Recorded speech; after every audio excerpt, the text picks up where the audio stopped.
Welcome back to the Global Gaming Women Fair Game Podcast. Can you believe this is episode 8? Oh, wow. We've come a long way. We have. Yeah. We are super excited to be here at the Light and Wonder Studios. I am joined, as always, with my favorite hosts, Anika Howard and Bronwen Gregg. Hi, ladies. How are you? Hello. Hello. So good. Oh, I'm so excited for today's episode. Lauren, brilliant. Yeah, Brilliant. I'm excited too, but I'm gonna not make fun of myself a little bit here, but I am gonna say something. So I don't like how much I talk with my hands.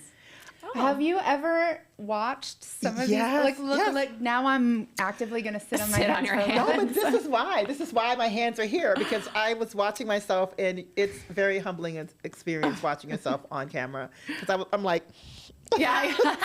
so I am definitely more conscious about body language, and I make the weirdest expressions, and I keep on wanting to stop doing that. Like it's organic. It's make authentic. my crazy eyes, crazy expressions. Here's the so thing. I'm like, it is season 2, episode 8, and I am just now coming to this realization. So if you catch me, can you like put my hand down or something? We'll I be kind of like it though. accountability buddies. Yeah.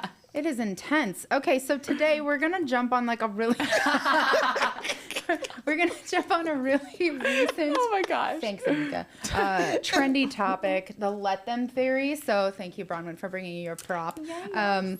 So this is a book by Mel Robbins. Everybody has come into contact with this recently. This is like all the rage. I think, she's everywhere, every social outlet. I read the physical book. I also listened to the audiobook in the car. I kind of process information a little bit differently. I noted things throughout, but I thought it'd be really interesting for us to just have like a conversation about this, since everyone is talking about it. So what do you all think? Yeah, I love it. All right. I love Mel Robbins. Yes. She has this, and she actually talks about it in the book at the beginning. She has this incredibly impressive way of breaking down macro concepts into very digestible, understandable, actionable insights. And I'm just so inspired by that, And somehow she has examples for every single one of them. So relatable. Yeah, very relatable. So if you have not read the Let Them theory, this theory suggests that by releasing control over others, you're reclaiming your energy and focusing on your own life goals and well-being. So it's essentially a mindset tool that she's put forward so that you can take back power in your life. And so I will admit, it's a little bit embarrassing to admit that Mel Robbins, although she is everywhere, was never on my radar screen. Like, I don't know how I missed her. She's never came up in any of my algorithms. I've never seen her just even on my For You page or in anything that's came up. And so I was introduced to her through the conversation that we had, that we were going to read the Let Them theory. So that's kind of something new. And I will say that for me, initially, it was, I don't know, I struggled a little bit, but I pushed through it, and I was glad that I did. And I felt like I understand now, kind of, because it's very much, as you say, that she can break down concepts into very digestible pieces. And she also even admits that a lot of, especially with the Let Them theory, they have foundations in Stoicism and Buddhism and some of the other things too that I immediately recognized from how my upbringing. So a lot of it was not necessarily new, but it was validating. She's breaking it down in a new way. Yes, I love the way that you just said that. I think that's really important to note, because also while I was reading it, it really reminded me. So I actually mentioned this on the Happiness episode last season. Dr. Edith Eger, one of my favorite authors, such an inspiration. She's a Holocaust survivor. She has this quote in her book, The Choice: suffering is universal, victimhood is optional. And then I just started reading A Man's Search for Meaning by Viktor Frankl, also a Holocaust survivor. And he talks about, the forces beyond your control can take away literally everything from you. But what can never be taken away is your power and your freedom to respond to what is happening to you. Yeah. It's all in how you respond in situations, right? So honestly, she digs in, like you said, she separates these things out and kind of goes through micro examples of how to apply this to a lot of different things in life, like work and home and relationships, and even she really digs in like parenting and kids in the Let Them theory. But she says that it often leads to self-imposed limitations by attempting to control others' opinions. And I actually agree with that. I fully grasp onto that concept. And I said, I can find times in my life where I may have, put too much effort into what other people thought of me. And maybe that limited me from, exploring something maybe I should have, or done something new or tried something different. So talk to me a little bit about a time that you think you could have applied the let them theory in your past, and how could that have changed the outcome? Yeah, I loved this prompt. I have a relatively recent example within work, actually, more of a career example. And I guess also a positive story of failure. But so the role that I'm in now, right, and I do event revenue operations, right, for all of our client-facing events, right, at Insight Global. So being a bridge builder between all these cross-functional teams to ultimately grow more revenue, right, for our business. With that, I actually proposed it to my CEO a couple of years ago, a assumptive invite, a calendar invite. And I was like, feedback and proposal. And so I asked, I asked for the role. I saw the gap, and I was like, and honestly, the gap that I saw, I was really inspired to fill and felt confident in filling because of Global Gaming Women, because of WISE, because of the external professional development that I've received. But anyway, because I asked for that role and got it approved, I didn't want to ever admit that something wasn't working at first. And I wildly overcommitted myself. Yeah. I was so overcommitted when I started in that role. And a big reason for it is that I was also taking on the event planning, right? The true event execution, ops logistics, not my role at all. Once again, I'm that's revenue strategy, so time consuming. Yeah. So I was inundated, and I was just trying to hold it all in, trying to balance all the plates, but I couldn't. But I was too proud to ask for help or to bring that up because I proposed the role. What I'm going to go and admit defeat 6 months in. But what ended up happening, I actually did end up failing because nobody can balance all those plates and do multiple jobs at the same time. But that failure, right, actually resulted in I got a project manager to do my event execution. So I'm had I just owned it, right, rather than letting others' potential perceived judgment, even though that wouldn't have been the case, that was my own limiting belief in my head. I could have actually advocated for. So you went one step further though. You even had a potential limiting thought in your head. You didn't even really know if that's what they were actually saying or thinking. Yeah. You thought that. Yes. And you let that hold you back from doing what you needed to do to make the next step forward. Mm-hmm. Yeah. Wow. Ended up happening anyway, but I could have owned it. Yeah. What about you, Anika? So no, what resonated more with me, and I think I kind of started leaning into the book a little bit more towards the later chapters where it was talking about friendships and relationships and pieces of there. And I think the one thing that I think about, and so it's so long ago since I forgot what's happened, but I was divorced, I am divorced. And for me, I think when I look at the let them, let me portion of it, I knew very early on that things weren't working. I really did know. And I was more concerned initially, not necessarily about all the things that are required to let me live that big, full life that I wanted, and the perception that I would have from family, for whatever, that I failed at this. Mm-hmm. And so a lot of it was, really internalizing that for myself and not necessarily doing the hard thing. Mm. And so I really liked a lot of the work that she talked about in the end in terms of, what are the things that are the prompts that allow you to say what you need to do for yourself, and the let me piece of it too. And so when I, therapy, all the good things said, okay, let me do that. It really allowed me to do that. But I think that in hindsight, a lot of that internalization, had I, just come to that solution sooner. Yeah, it would save you a little time. It would have saved me a little bit of time, yeah. Mm-hmm. Yeah. That's interesting that both of ours stemmed from that fear of failure. Yeah. Or perceived failure. Yeah, fear of perceived failure. Right? Perceived failure is a bad thing to talk about. I would say, so I'm going to change it up a little bit and talk about parenting because you are the mom we here. Need, the mom here. We're the child-free girlies. Yeah. So, because my example was a work-related example too, because I do feel like it can apply to lots of different areas of your life. But, for me, teaching a almost teenager to not necessarily dive into that mean girl world and not really, I don't want to say care what other people think of you, because you should still care to some extent, and I don't think that that's fair to teach that. But I think, you have to have that general understanding that, like, people are going to think what they think, and you have to be able to process not necessarily diving into it, right? If somebody says something about you or your outfit, or you come home upset because, they didn't like what you were wearing, we have to learn to let that go, because that's not going to change who we are and what we do in our everyday life. And that's a reflection on them. That says more about their Yeah, character. that's the let them part of it. Yeah. But that's just exposing, and what I try to tell her, it's exposing their insecurities. Exactly. And then things that they are fearing inside, and that's how they let it out. They haven't been taught how to talk about these things and to properly process them to handle it,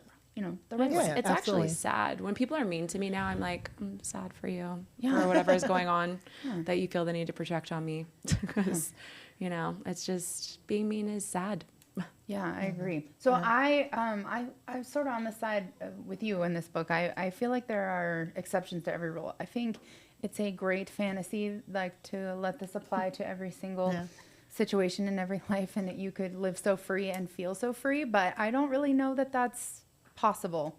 I kind of feel like I care very deeply about what a handful of people think of me, because that part. that means a lot to me, right? Like, my husband, like, of course I care what he thinks about me. I'm not going to let him, like, you know what I mean? Like, so That's actually such a good point. Sometimes there's a few things I can think about, but I just don't know that it's applicable to everything, I think, in everyday life. And for me, I think it was similar, but I really felt like early on, I just don't have that sense of, I was reading it, I was like, oh, she needs therapy. And then at the end of the book, she was like, I have therapists. I was like, okay, good, right? Okay, good. No, because, I mean, a lot of it, and she said at the beginning, because the examples that she was used, that was like so much of needing to control everything and needing to lean into that. And I've never had that inclination. I just never, and I think that was, I was always taught from a very early age that you can't control what other people do or other people think or how other people perceive you or react to you. Only thing you control is how you kind of, like, what you do in that moment and how you show up, and the importance of you being kind of excellent in all things. And so it was just a very, very different vantage point. And when, once again, we talked about earlier with the roots in Stoicism and Buddhism, like, my parents, like, their experience, their impact of how they raised me and the things that they went through really kind of colored that. So I think in some cases, she's talking to people with a very specific set of experiences. Yeah. And that's interesting, because, like, when we get deeper into, right, like what we're talking about with, like, the family and the spouses and all of that, right, like, you're right, that doesn't really make sense. I thought of it more as, like, the lighter experiences in life, like traffic or, like, a crappy driver, right? Like somebody pissing you off. Because also, too, if you think about, like, a personal brand perspective, I mean, your reputation is your currency. So hopefully you care what other people. I think one of the situations in the book that, like, sat with me a little bit was actually one of the lighter ones, where she was walking the dog, and, like, this dog, the owner wasn't cleaning up after the dog, and she wanted to control the situation. And I'm like, I think about that all the time. I'm like, no, I want to go fix that. But you can't. You gotta let it go, because it's just, that'll weigh too heavy on you in your life. So I agree with you. The lighter situations, I think this applies to. Yeah. Exactly. Okay, so the second thing that Mel adds in, I'm going to read this so I can get this right. It's a complete equation, right? So it acknowledges that it isn't just about letting go. It's a two-part process. So let them involves releasing the need to control others, while let me, you mentioned that, focuses on taking responsibility for your own actions and responses. Very similar to what you had just said.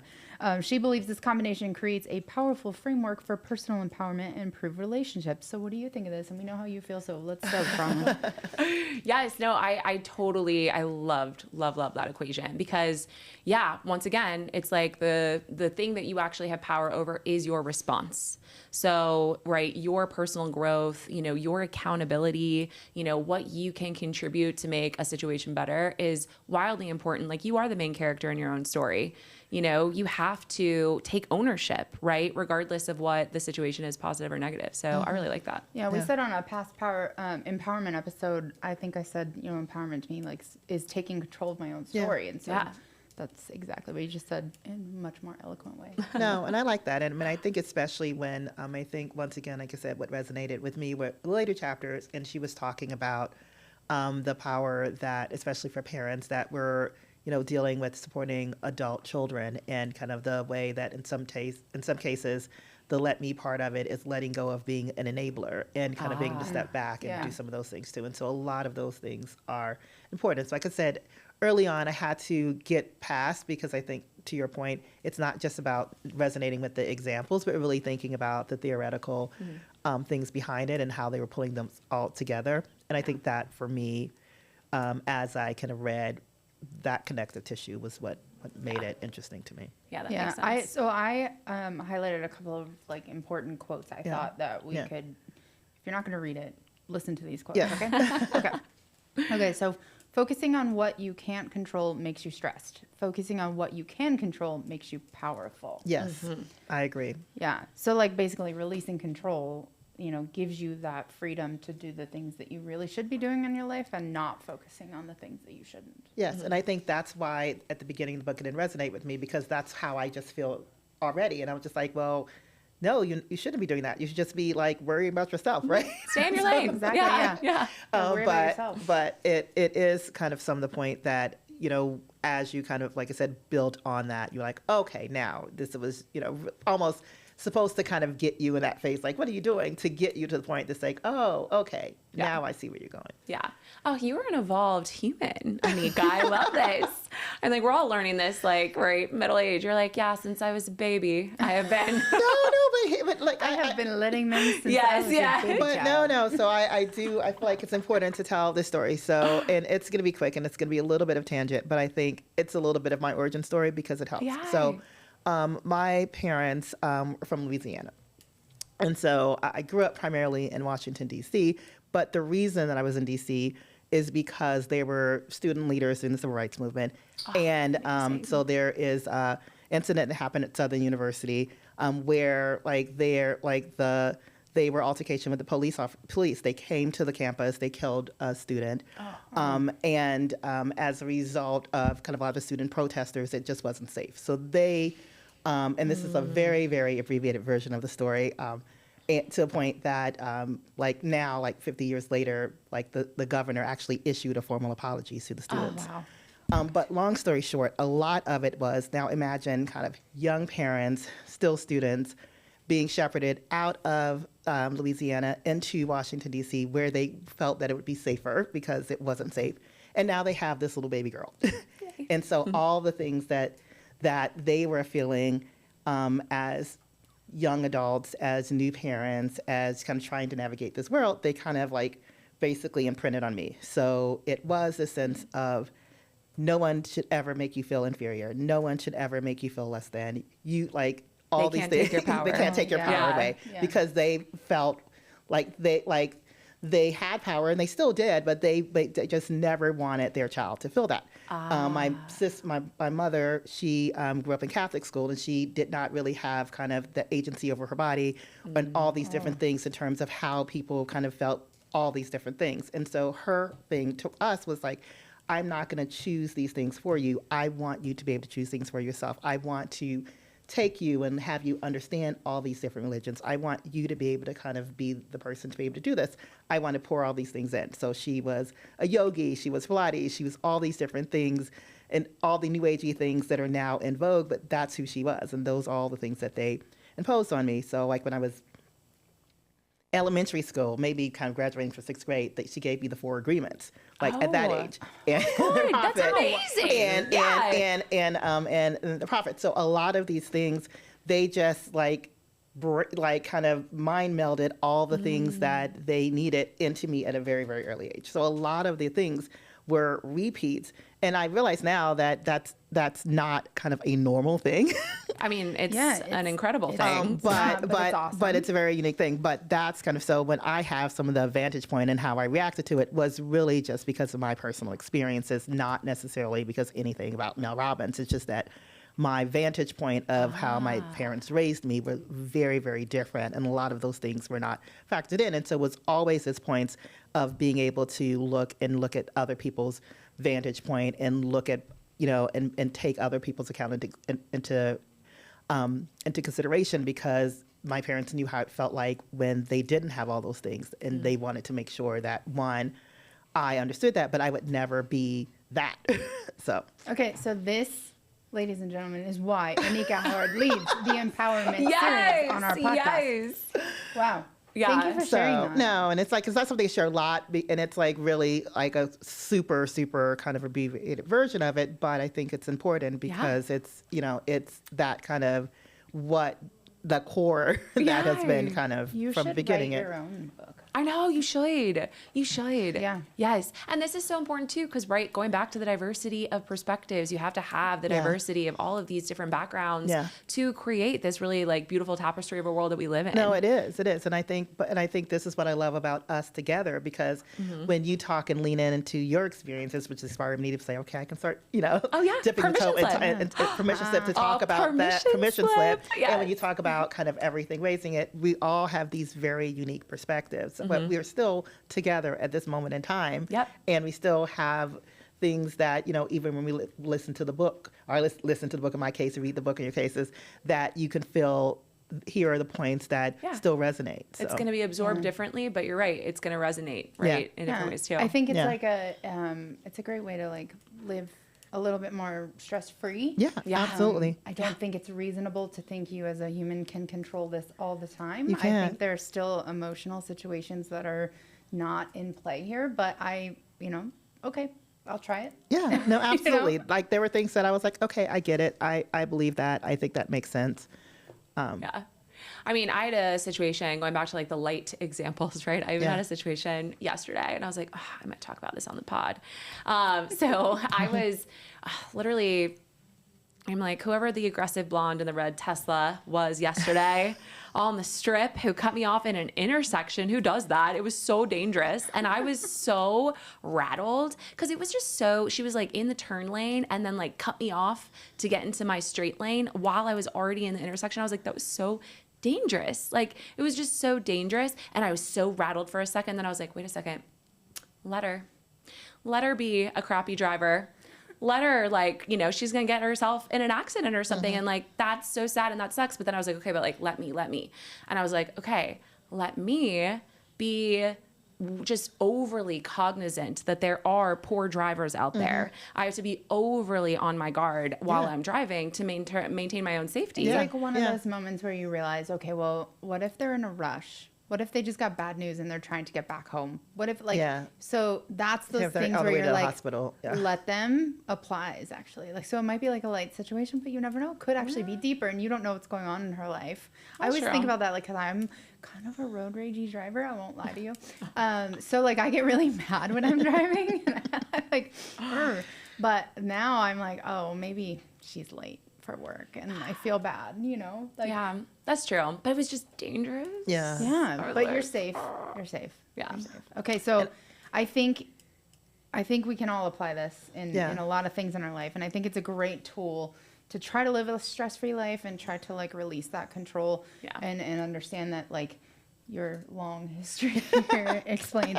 It's more about how you react to situations. You can't control others. It's all in how you react. Yeah, no, and I think also, I mean, the let me piece of it too is also to not let what other people do ruin your day, right? Yes, it's just kind of like, a lot of times you can get that and it puts you in a negative space and then you just stay there and you wallow in it. And kind of we have this whole thing, you just look at it and admire the problem instead of going on and doing the next thing. And so for me, it's like making a choice, to your point, to kind of move past that as opposed to let that define kind of and kind of derail. Okay, so I want to hear from our listeners at this point. So if you have read or listened to or have seen the Let Them theory, and you have applied it to a situation where it's We love worked, to hear it. tell us, because we would like to know if this works for more than maybe just some of our light situations in life. Yes, Yeah. we want to hear Also, examples. Tell us what doesn't work. Like, what situations are you finding that where this is not a thing? Yeah. And I'm also curious too, like I feel like I used to get really stressed out about like little stuff, like all of that. It's dissipated as I've gotten older. Like I'm gonna be 33 this year, and I love getting older. I just feel like life is so much more chill. And I'm like, why was I so stressed out? So I think that there might be like an age thing to this too. I don't know if y'all would agree. I would think so too, because I think I am, oh my God, the senior on this podcast, I think. Shut up. No, you're not. And I do think a lot of it just comes with age, and that you do kind of mellow out. And I think experience of things that kind of lived experiences that allow you to do that. Oh, I agree with that. The lived experience. So maturity, not aging, just Yes, maturing. yes, mature. Maturing. Like, you. That's a good just clarification. Yes. Okay, so I think in true ending episode fashion, we're going to do some rapid fire, but I think Yay. it's really appropriate to do relationship based. Okay. Great. Okay. So couples and the relationship that you have with yourself. So, Well, I'm very single, relationship so. with myself. Yeah. Here we go. all right. Okay. So what is the most romantic thing you have ever done for someone? Well, because I'm so single, What have you done for yourself? I know, I'm like, you Yeah, mean me, no, what have you myself, done for partnership. yourself? Well, I will say I do have a lot of romantic things that I'm ready to do for somebody. I have been planning all of these beautiful romantic travel just escapes, and I have my points all saved. My Hilton and my Delta points are saved up for those romantic vacations. But honestly, I'm starting to take my mom because I'm so single. So one day I will plan a beautiful romantic trip for somebody, and they will love it. So post-divorce, one of the things I talked to my mom about, and she asked me, well, what do you worry about? And I was worried that I would not be, that would harden me from like falling in love or finding love. And so I did, and met an artist, and it was really, he was for a season and a reason. I think Yeah. a reason. I think the reason was to show me that I could love again, but I wrote him a poem. He wrote me a song. I wrote him a poem. It was really. That is so. Anika, do you still have it? I know, sing it for I us. actually looked for it. I can't find it. Okay, I'm moving it. I'm packed. Everything's all packed up. But I was need just this. like, That is so romantic. yeah. Oh, I Still love have Uh, secondhand embarrassment, but yeah. no, Or I don't think first-hand that's embarrassment. Can you go home and look for a poem? me. Oh my God. I have to find I it. love that. Can you please note how my hands are? Okay, you were staring at me when I started talking with my hand. I saw that. I'm trying to Looking at my hands. Sorry. I know. I've been trying to put my hands down here too. I just because- ruined an adorable romantic moment. No, it's like So this is me being super vulnerable this episode because this is a lot. Yeah, we love it. We love the vulnerability. So what do you think the best compliment you've ever received wait, what's was? yours? yeah. Romantic. Yeah. Okay. Yeah. I am like you. Like I like planning surprises. Like I think surprises mean more because you've taken the time to like really think about what the person loves, and so like I like planning surprises. So any of the Thoughtfulness. surprises, you can ask Keith. He'll tell you. Aw. Okay. So what's the best compliment you've ever received? Anika, go first. Oh God, I'm trying. Like this one was tough for me. My nieces and nephews keep me super humble because they think I'm not cool, and and I think kind of recently, kind of my nephew who's in college now, freshman year. He was like really just saying that I'm proud of you. I'm really and wanting to kind of learn more and kind of lean into just kind of that. And so I like that. I thought that was really, really meaningful to me that he was proud of me. Yeah. So. Oh, that's so I'm proud of sweet. you. Yeah, we're proud of you too. Thank you. Yay. What about you, I love Bronwen? that. Oh, well, I'm so excited to see this question because, as we all know, this is my favorite way to close out my Spotlight series. So I'm like, oh, reciprocal. It's coming back my way now. Okay, so this is kind of random, right? This is like actually super random. But several years ago, this is like pre-COVID, maybe like 6-7 years ago, I was at a nail salon, my favorite one in Virginia. And I was just sitting there with my favorite nail tech. I think I was conversing with the woman next to me too. Like I just had my appointment. And as a woman across the like walkway, right? She was at a nail like tech table on the other side of the room. as she was getting up to leave, she just came over to me and was like, I just wanted you to know, like, you have such wonderful energy. Like, I love your energy. Yeah. And I wanted to tell you that before I left. And I was like, so caught off guard. I was like, what? Because I didn't even interact with her. She just kind of like overheard casual conversations that I was having. And a very random, like, normal life moment, you know? And it was such a compliment, and it so stuck with me because it made me realize, like, you don't have to try, right? To, like, you don't have to try to impress. You don't have to try to, like, put on this facade, this show. Just simply being yourself is enough, and it's enough for other people to notice how you're emanating that energy. And it goes back to, like, authenticity, being genuine. Authenticity is magnetic. It is. And it was just, I think about it often. So thank you, random It's woman also in the why nail we salon. call you Sunshine. Yes. Just a reminder. Just a reminder. Thank you. Yeah. So for me, the best compliment I've received actually at IGA a couple months ago. So we had a GGW social, and it was awesome. And someone came up to me and was like, "This podcast means so much to me." Oh, wow. And That's such a good one. It was so cool because she was talking about how it inspires her, and she listens, and she knows us, and she feels us, and she just wanted to come talk to me. Yeah. And I was like, this is so cool. So it just really kind of drives home like That's what we're amazing. doing here. Yeah. And the power that we Yeah. are emanating into the world. Oh my So gosh, I love love that. it. Also, too, like, my situation in the nail salon was so normal, like, average life, like, and we're just normal, average people. Yeah. Yeah. And so I think just, like, going back to the authenticity, it's just real conversations. Okay, Yeah. so let's try to make these two rapid. Oh, yeah. Okay. Actually rapid. Have you ever solo traveled? Yes. Outside of work? Because Yes. we solo travel all the time for work. Yeah. So all the time, but most, my biggest one was through the Middle East. So, Oh. You need to write a book.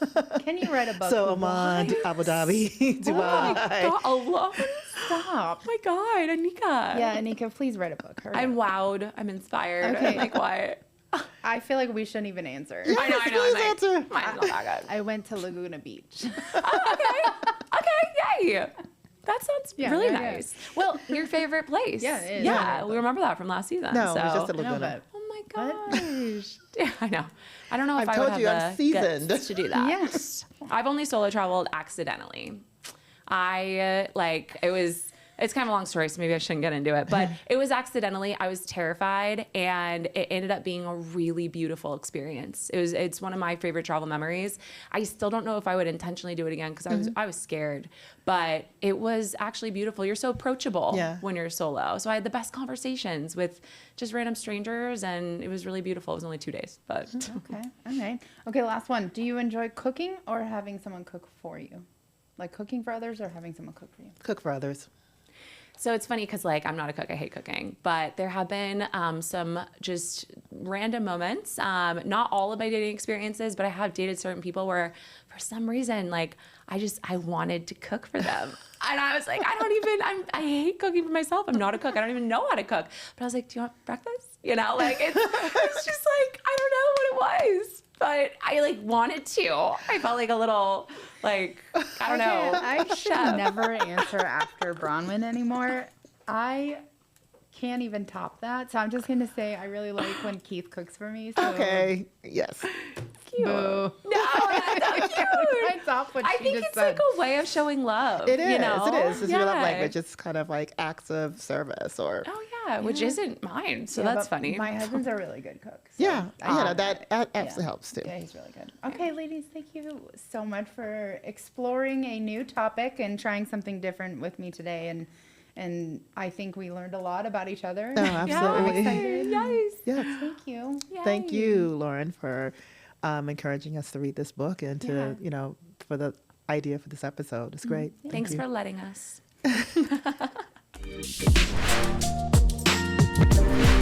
you.